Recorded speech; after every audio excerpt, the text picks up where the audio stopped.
Hey everyone, welcome to a special edition of News You Can Use. And before we talk about why this is a special edition, I want to remind you to make sure that you subscribe to this channel right now, click that notification bell, and make sure to follow us on all of our social media. So yes, today is Canada Day.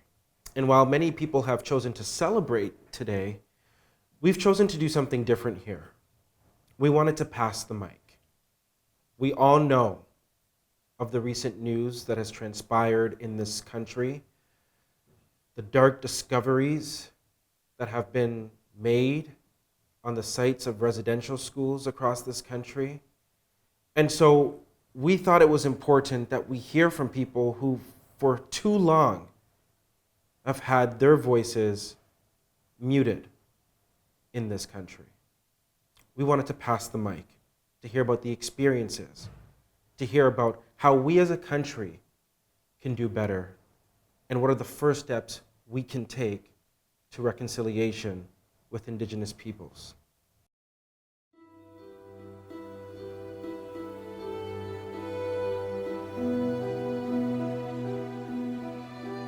Kelsie Kilawna from IndigiNews, thank you so much for joining us here on News You Can Use. Thank you. Thank you for having me.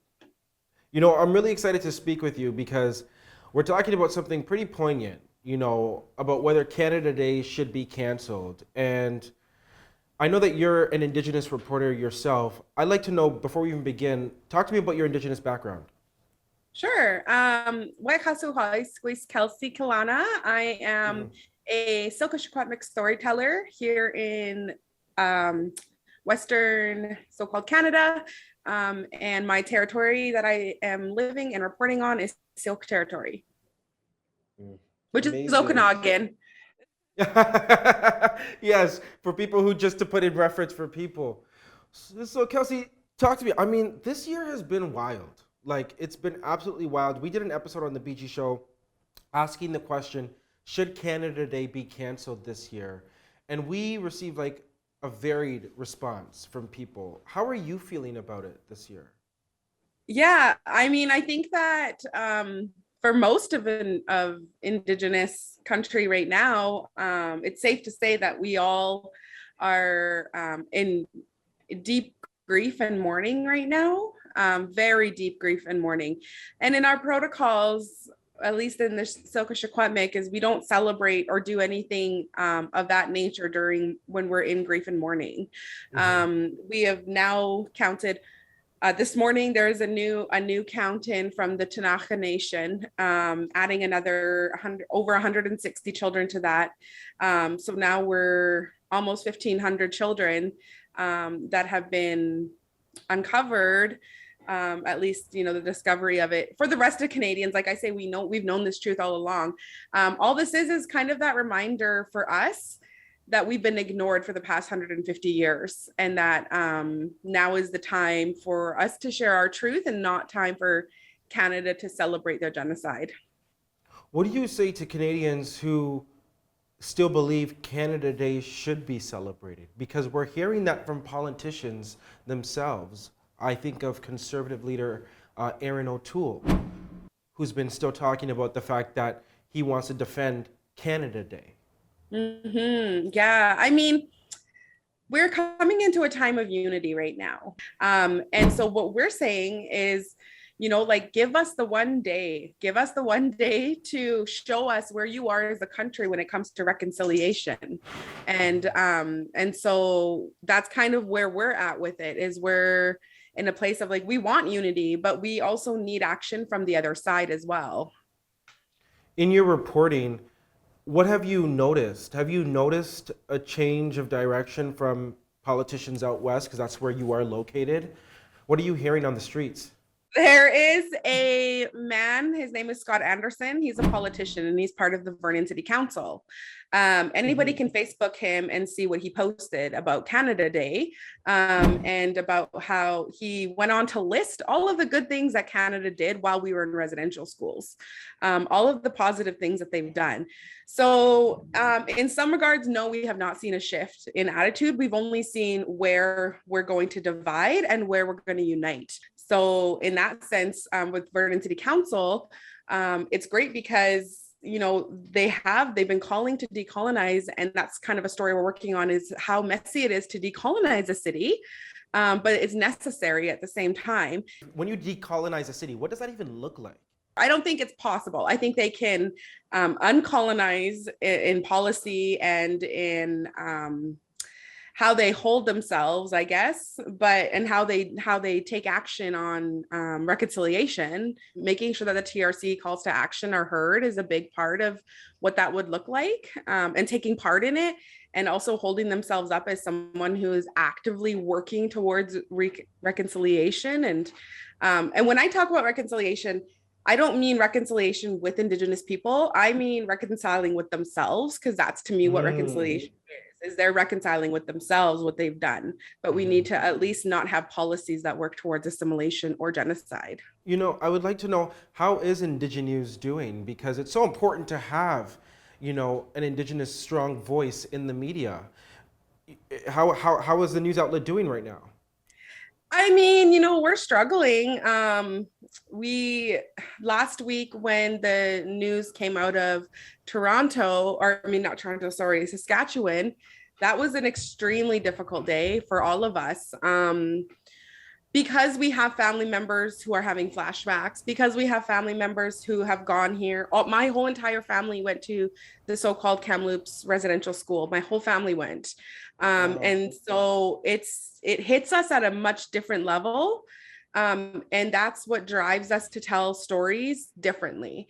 Because when I went to the to-go ceremony with my family at the so-called school, there was reporters like flocking to elders, posing them in front of the building, and taking space in our ceremony that we had set aside for our grief and our mourning, and taking photos of our elders crying.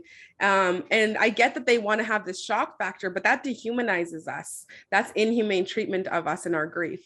And so what I've been doing is I got really mad and I took to Twitter. And then from that came, now I'm writing a trauma-informed guide on how to report on our trauma, which in most cases, any non-Indigenous person or any white person should not be reporting on our trauma, period. And I make that clear, because you have to have lived rooted experience to be doing this kind of work in a good way, because it involves relationship building. So you can't just go into someone's home like they've done to my grandfather already, go into their home and be like, hey, I want to take your story. He said they left and he didn't know their names. It was just, there was no relationship. They extracted his pain from him and then took off with it. And that's inhumane treatment of our people while we're grieving. And so there was a lot of days I couldn't show up to work because I felt ashamed of even being a part of media right now, even being in this field and being somebody who's a part of this really awful, practice. Do you think mainstream media here in Canada has failed covering this story? I feel like they're actually doing better, but at the beginning, when it first all came out, it was really bad. I mean, it's still bad. It's still not like it's great, but I'm starting to see them dialing back on the survivor stories and putting more out about different things that they should be reporting on. Like I said, if you are so willing and able and comfortable to show up to an elder's house and to antagonize them about their experience, then you should also have that same tenacity to be able to go up to a nun's house or a priest's house or someone else who was involved in this and hold them accountable. If you're an ally reporter, then go and do that work. Go and do the accountability work. How does Canada, as a nation, in its present form, properly confront this, address this, and actually have proper reconciliation? Honestly, just implementing the 94 calls to action, the TRC's 94 calls to action, that is just such a basic, simple thing. And give us clean water. Like my reserve, we don't have enough water at all. Every year that I've grown up in my community, and I was born and raised there my whole life, is we haven't had clean water and we haven't had enough water. And what drove me very crazy was when Justin Trudeau was like, we need time to communicate with the Indigenous communities, to have some sort of conversation so we know where to go with all of this.